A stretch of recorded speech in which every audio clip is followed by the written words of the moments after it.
गेलात तर डीपी वर आम्ही काम नगर सदस्य करणार कधी, भूसंपादन कधी करणार, वाटाघाटीने रस्ते घेणार कधी आणि ट्रॅफिक नियोजन करणार कधी.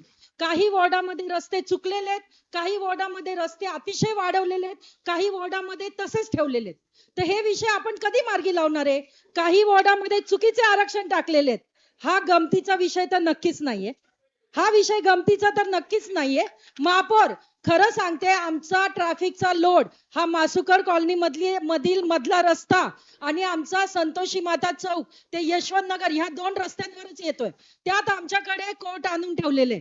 त्याच्यामुळे अतिशय वाहनांची संख्या वाढलेली आहे. जोपर्यंत हा डीपी फायनल होत नाही किंवा ऍटलीस्ट सजेशन ऑब्जेक्शन होत नाही तोपर्यंत आम्हाला त्याच्यावर काम करता येत नाही. हा विषय झाला आमच्या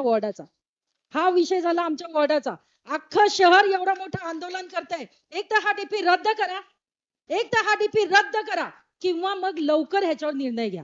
आमचं म्हणणं नाही, तुम्हाला जो निर्णय पाहिजे तो घ्या, पण सदस्यांच्या भावना, मी एकटीच बोलते डीपीवर, बहुतेक डीपीवर कोणालाही सिरियसली चर्चा करायची नाहीये, कारण प्रत्येकाच्या वार्डात हा विषय का बोलत नाही मला काही कळत नाहीये.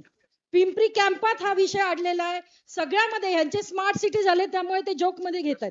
ह्यांचे सगळे जे आहेत ना बांधकाम परमिशन नवीन बांधकाम आहेत म्हणून हे सगळे त्यांच्या इथं मोठमोठे रस्ते झालेत. आमचा गावठाण परिसर आहे, आमचे आता रिडेव्हलपमेंट आहेत, त्या ठिकाणी पॅरलल रस्ते आम्हाला करायचे ते डीपी मध्ये आलेले आहेत. तर आम्ही कसं करणार?